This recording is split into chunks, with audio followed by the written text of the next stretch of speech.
Salut à tous, c'est Déléon Peta de la chaîne Géopolitique Mondiale.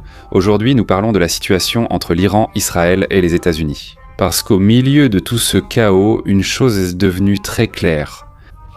Sans troupes au sol pour occuper l'Iran, pour envahir l'Iran, il n'y aura pas de changement de régime, les bombardements seuls ne changeront pas le régime en Iran. Oublie ça, la probabilité que cela arrive. Je ne dirais pas que c'est impossible, mais c'est vraiment faible.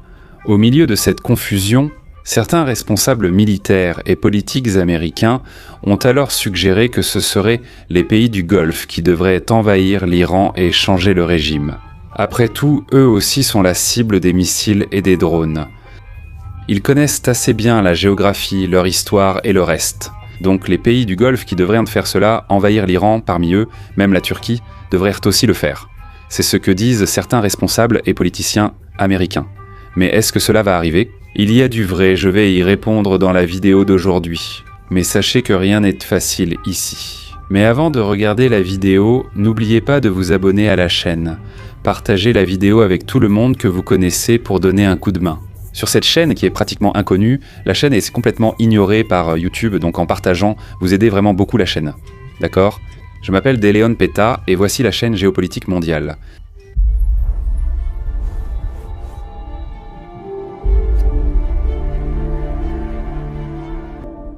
Plusieurs obstacles entravent une invasion régionale de l'Iran.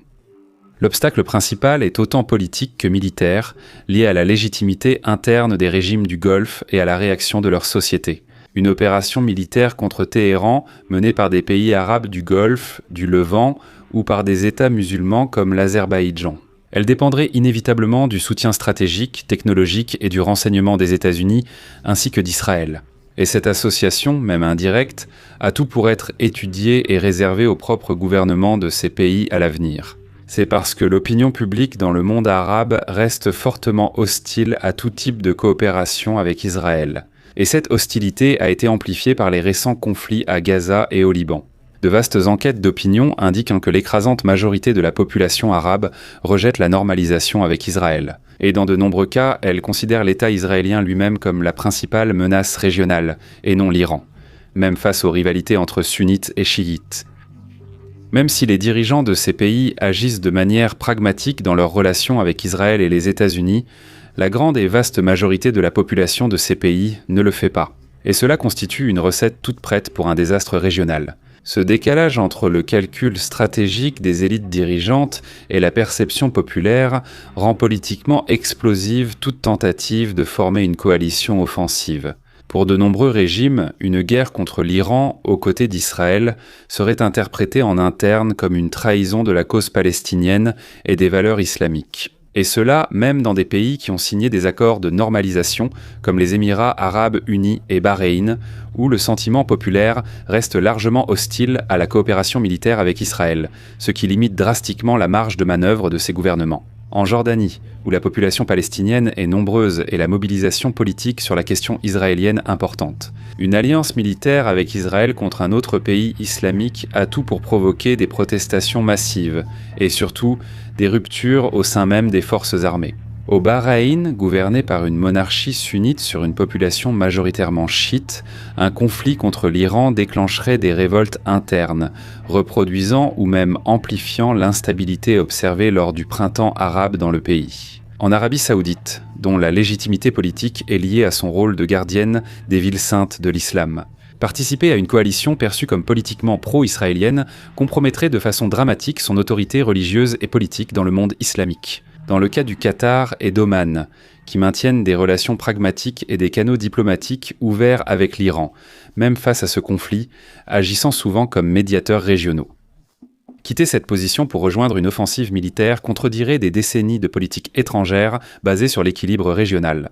Quant à l'Azerbaïdjan, bien qu'il entretienne une coopération militaire avec Israël et des tensions historiques avec l'Iran, il serait exposé à des représailles directes. Cela inclut des attaques sur ses infrastructures énergétiques en mer Caspienne, voire une riposte militaire terrestre. À l'avenir, et compte tenu des relations ethniques historiques entre les Azéris et les Iraniens, cela pourrait également provoquer des conflits internes.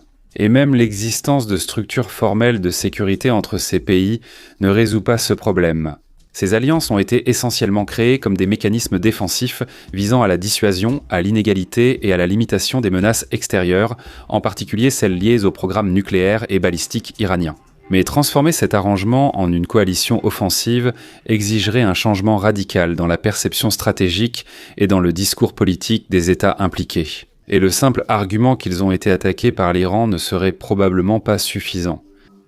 De plus, il n'y a pas de consensus parmi les membres potentiels sur quel serait l'objectif final d'un conflit. S'agirait-il simplement de contenir l'Iran, de faire pression sur les missiles balistiques ou même de renverser le régime des ayatollahs? Cela complique tout plan militaire conjoint. La diversité des régimes politiques et des intérêts stratégiques complique également la formation d'un front unifié.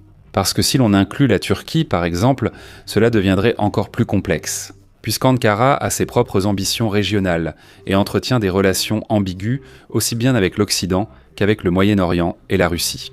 Mais encore, au-delà des pressions sociales, la participation à une coalition contre l'Iran ouvrirait la voie à une exploitation politique par des acteurs non étatiques, tels que les Frères musulmans, des milices tentées soutenues par l'Iran ou des groupes insurgés régionaux, qui pourraient utiliser l'association avec Israël comme un instrument de mobilisation populaire contre ces régimes. Dans des contextes politiques déjà sensibles, comme à Bahreïn ou sur le territoire saoudien lui-même, ce facteur pourrait fortement accroître les tensions sectaires et tribales. Mais il y a encore un autre facteur, un facteur dont il est fatigant de toujours parler, que les jeunes issus de chaînes pseudo-militaires ignorent, la logistique. Les choses, aussi incroyables que cela puisse paraître, n'apparaissent pas par magie ailleurs, il faut les transporter, et en temps de guerre, cela fait toute la différence. Et même si l'on ignore la barrière politique interne que j'ai mentionnée, la faisabilité d'une invasion terrestre de l'Iran, c'est de la pure folie, face à la réalité logistique, opérationnelle et économique de la guerre moderne.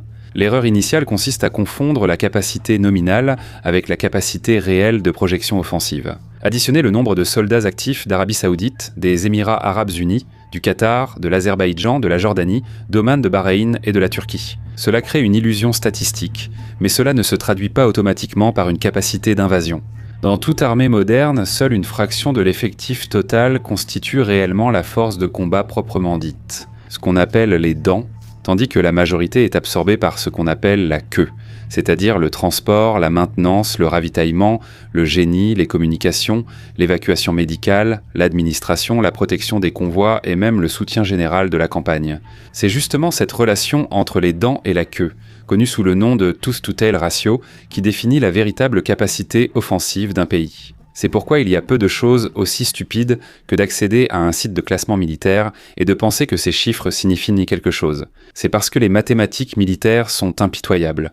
Et si vous êtes un littéraire, je suis désolé, car c'est ici que beaucoup de spécialistes des sciences humaines se trompent lourdement. Si le contingent total est T et que la partie combattante dépend d'un multiplicateur logistique K, alors la force offensive réelle n'est que T divisé par 1 plus K. Autrement dit, en termes pratiques, cela signifie qu'une coalition qui, sur le papier, semble rassembler plus d'1 million d'hommes, ne déploierait pas 1 million de combattants en première ligne sur le territoire ennemi, mais peut-être quelque chose entre 1/4 et 1/6 de ce chiffre dans des conditions idéales, et encore moins dans un théâtre de guerre vaste, montagneux et hostile, comme en Iran.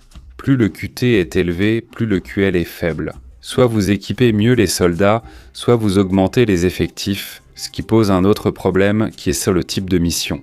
Parce que si vous devez maintenir l'occupation du terrain, plus la superficie du territoire est grande, plus vous aurez besoin de quantité, et, par conséquent, vous aurez moins de qualité. Si c'est une mission éclair, du genre aller-retour, sans occupation du terrain ou sur un territoire plus petit, vous pouvez alors diminuer la quantité pour augmenter la qualité. Dans un scénario optimiste, ce que nous aurions serait un combattant pour 3 soldats de soutien. C'est-à-dire que seulement 25% de la force nominale atteindrait la ligne de front, si la proportion passait à 1 pour 5 ou 1 pour 6. Ceci est plausible lors d'opérations en profondeur, à travers montagnes, déserts et avec de longues lignes d'approvisionnement. La capacité offensive réelle se réduit à quelque chose entre 15 et 17% du total mobilisé. Autant par l'expérience historique que par la doctrine militaire. Depuis la Seconde Guerre mondiale, la proportion de troupes effectivement engagées dans des combats directs a diminué et non augmenté, même si la population mondiale a augmenté. Parce que la guerre moderne consomme de plus en plus de carburant et d'entretien.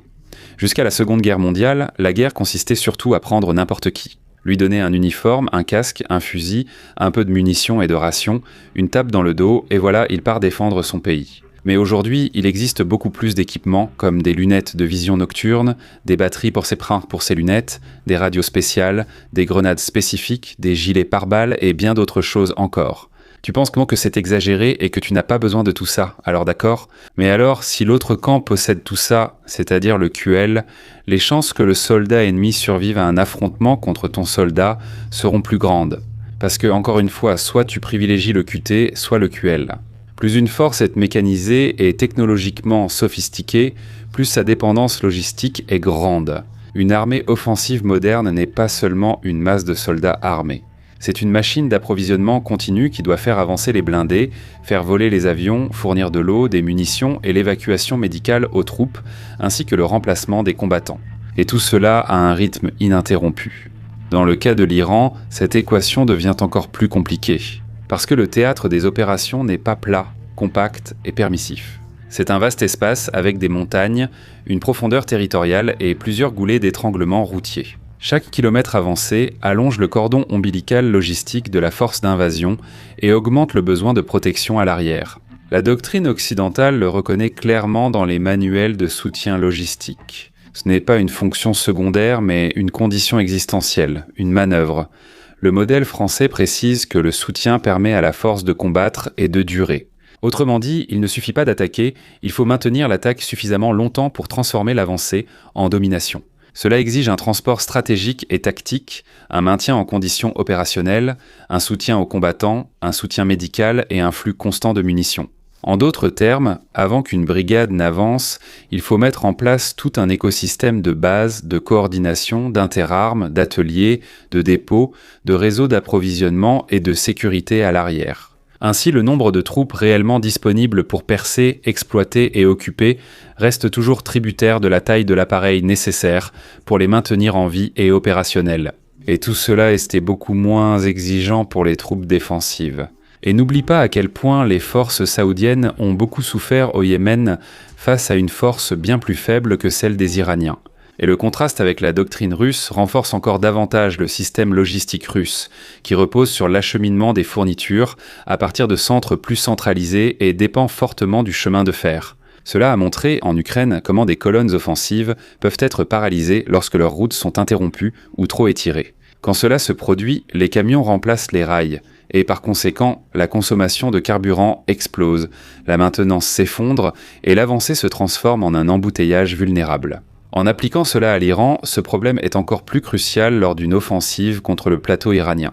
Surtout à travers des axes montagneux ou avec une infrastructure sabotée, cela transformerait les routes en entonnoirs. Le résultat probable serait l'accumulation de convois, de blindés et de camions-citernes dans des couloirs prévisibles, exposés aux missiles, aux drones, au sabotage, à l'artillerie et à des actions irrégulières. Au lieu d'une marche triomphale, la coalition du Golfe risquerait de répéter le schéma des offensives qui s'arrêtent. Non pas parce que l'ennemi a détruit toute la force d'attaque, mais parce qu'il a détruit ou interrompu sa capacité de soutien logistique. Les données sur les effectifs renforcent précisément cette différence entre le volume brut et la capacité utile. Des pays comme l'Arabie Saoudite, les Émirats Arabes Unis et la Jordanie disposent de forces importantes sur le papier, tandis que d'autres, comme le Qatar, Bahreïn et Oman, ont des forces plus petites et mieux adaptées, uniquement pour une défense limitée ou une action complémentaire. Même l'Azerbaïdjan, qui, bien qu'il possède une expérience récente de la guerre régionale et une bonne capacité de mobilisation, ne dispose pas de la profondeur logistique nécessaire pour soutenir des campagnes prolongées sur le territoire iranien. Et la Turquie, si elle était incluse. Bien qu'elle ajouterait de la masse militaire, de l'industrie et de l'expérience expéditionnaire, cela ne résoudrait pas automatiquement le problème central. Au contraire, cela augmenterait la complexité du commandement, de l'alignement politique et de la coordination logistique d'une coalition hétérogène. Parce que oui, ces combattants de tous les pays devraient encore s'organiser entre eux, avec leurs traditions, leur histoire, leurs rivalités, leurs objectifs différents, pour s'organiser dans une guerre. La plupart d'entre eux n'ont jamais combattu. Les leçons des conflits récents vont dans le même sens. En Ukraine, la Russie a sous-estimé la friction logistique, la résilience défensive et les difficultés à transformer une percée initiale en conquête durable.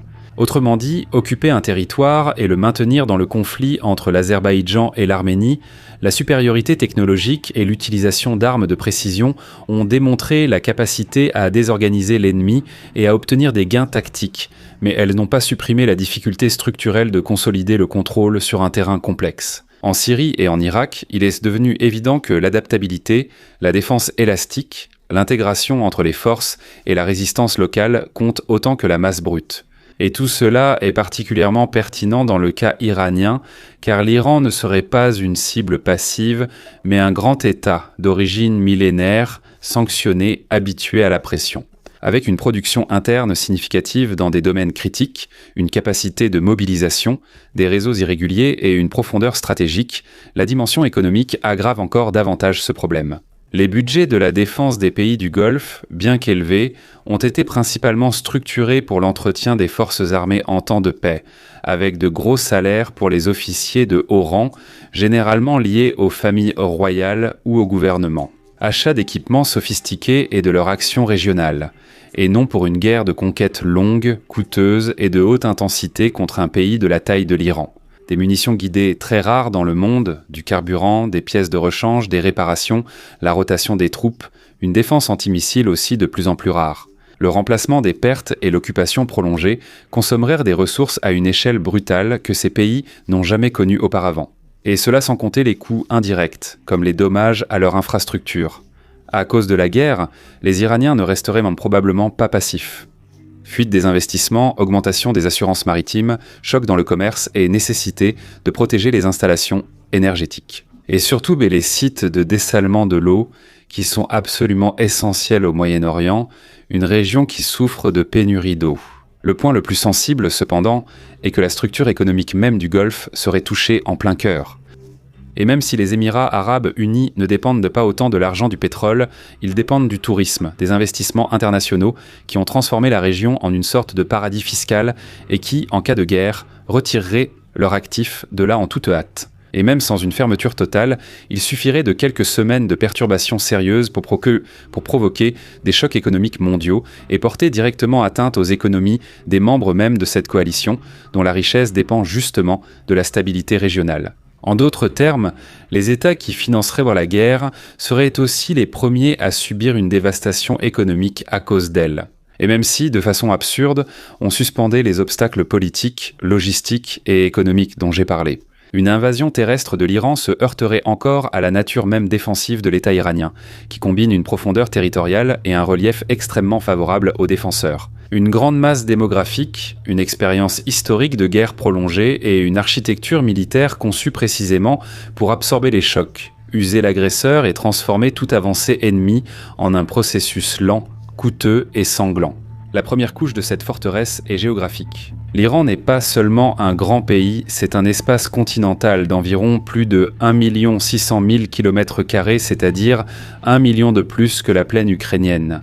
Cela signifie que le défenseur peut céder du terrain sans s'effondrer, reculer de centaines de kilomètres, réorganiser ses lignes et obliger l'envahisseur à étirer ses chaînes logistiques jusqu'à la limite. Cette profondeur serait dévastatrice pour n'importe quelle coalition attaquante, car plus elle avance, plus elle s'éloigne de ses centres d'approvisionnement et plus elle devient vulnérable. Le relief iranien forme un système de barrières superposées à partir de l'ouest et du sud-ouest. Les monts Zagros forment un mur naturel qui restreint le mouvement mécanisé à des couloirs étroits, des gorges et des axes prévisibles. Au nord, les monts Alborz rendent toute pénétration rapide vers le cœur politique et économique du pays difficile. À l'intérieur, des zones désertiques comme le Dasht-e-Kavir et le Dasht-e constituant des espaces libres pour des manœuvres faciles. Mais ce sont des environnements hostiles, avec une chaleur extrême, un manque d'eau, une usure mécanique et un risque élevé pour les colonnes lourdes qui tentent d'opérer en dehors des routes principales. La deuxième couche est démographique. L'Iran possède une base humaine bien supérieure à celle de la plupart des voisins impliqués dans une coalition régionale hypothétique. Avec plus de 90 millions d'habitants, soit le double de l'Ukraine au début de la guerre, le pays dispose d'un réservoir démographique suffisant pour soutenir une guerre prolongée. Remplacement des pertes, défense territoriale en profondeur et mobilisation supplémentaire en cas de menace existentielle. Et cette masse de population prend encore plus de poids, car l'histoire iranienne montre un schéma récurrent, à savoir que, même en ayant de profondes divisions internes, Les crises politiques et les tensions entre l'État et la société n'ont pas empêché, historiquement, la convergence nationale face à une agression étrangère. Autrement dit, même si les conflits éclatent entre les différents groupes du pays, lorsqu'une force étrangère s'impose, il est sans normal que ces différences soient temporairement mises de côté pour faire face à cet envahisseur. L'exemple le plus évident fut la guerre contre l'Irak, lorsque le régime a réussi à transformer l'invasion extérieure en un facteur de cohésion patriotique dans un pays profondément divisé. En d'autres termes, je dirais qu'il y a 75% de chances qu'une attaque contre l'Iran, au lieu de fragmenter le pays, finisse par renforcer sa capacité de mobilisation défensive et de faire des peuples du Moyen-Orient une force solide. C'est une nation organique, urbaine et institutionnelle. Il ne suffirait pas de franchir les frontières ou les corridors montagneux, il faudrait aussi affronter d'importants centres urbains, notamment la capitale, Téhéran. Une métropole de cette taille ne représente pas seulement une forte densité de population, mais aussi un environnement idéal pour une guerre symétrique, des combats urbains prolongés, des embuscades, des barricades, des points pour tireurs d'élite, du sabotage et une consommation massive de troupes d'invasion.